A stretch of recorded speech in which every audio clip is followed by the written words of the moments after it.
verses 1 through 12. It's the outline of God's plan of salvation from God's perspective, not from man's. So, I have another visual on camera 1.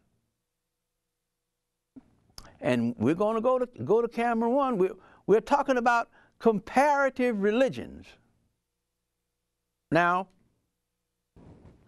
when we talk about comparative religions,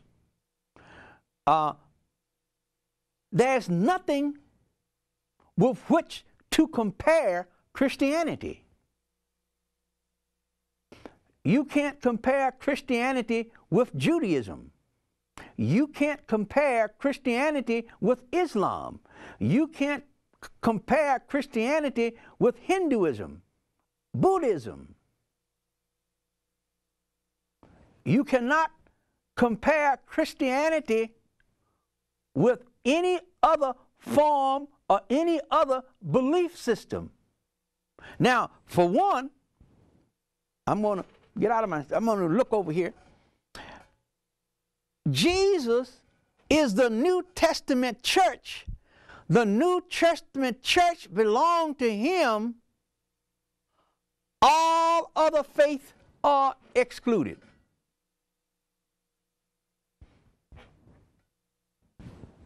That's why comparative religion, there's only one religion up there, and that's Christianity, because there's nothing in creation, there's nothing in ancient religions to compare with Christianity. And I'm saying this because a lot of the ancient religious belief systems in this modern day, they are being revived. And through the technology of television and cell phones and email, documentaries, movies, they are being given some credence. But there's nothing to compare to Christianity. There's no such thing in Christianity as interfaith. Me, you, and everybody else.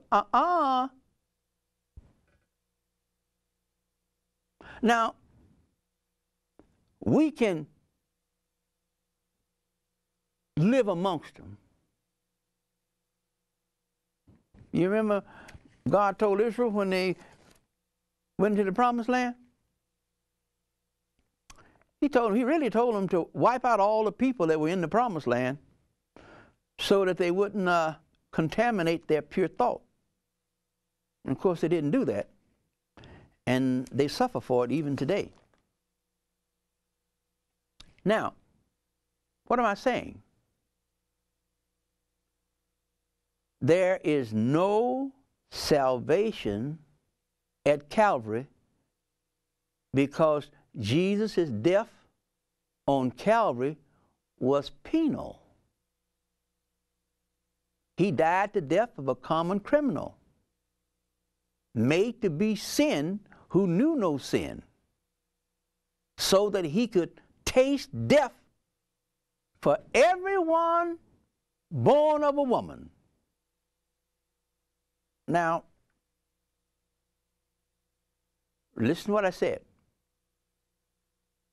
Jesus tasted death for everyone born of a woman. But it did not save a single soul who was alive when he died. Now, it's important that I tell you that. And the key is, I'm saying who was alive when he died, because some of your ancestors and my ancestors were alive when Jesus died. He didn't save any of them because he had to be resurrected. John 7:39 and Romans 4:25 not a single soul that was alive. Now, since I said alive, I don't exclude what God did with the people who died before Jesus came on the scene. That's a whole nother story. I'm talking alive. Post-Calvary, post-resurrection.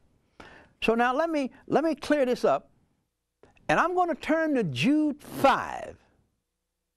And in Jude 5, I'm going to show you how my statement that there is no salvation at Calvary for anyone who was alive when Jesus died.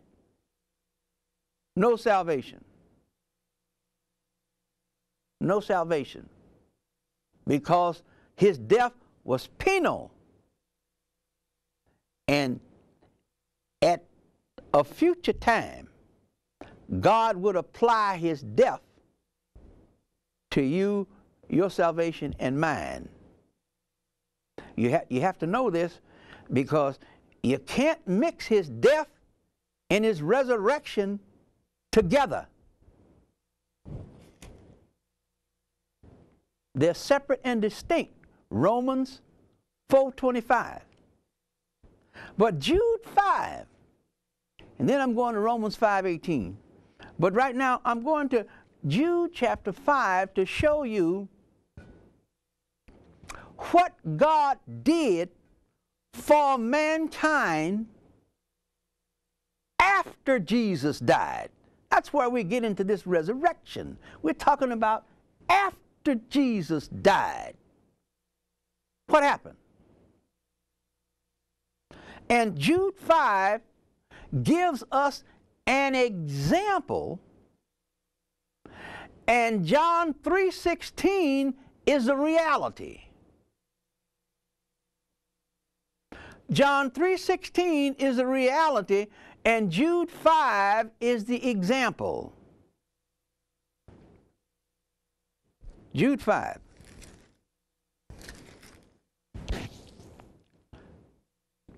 Going back to an Old Testament example in Jude 5. Now, Jude is saying, now I want to remind you, though you know all these things. So what I'm reading is nothing new. They knew this here 2,000 years ago. Now I want to remind you, though you know all these things, the Lord having first of all saved a people out of Egypt, later destroyed those who did not believe. And that's the same situation the world is in today. Let's read it postmodern. Now I want to remind you, though you should know all these things, the Lord having first of all saved everyone who was alive when Jesus died, later decided that he would destroy anyone who did not believe in his Son. That's the gospel.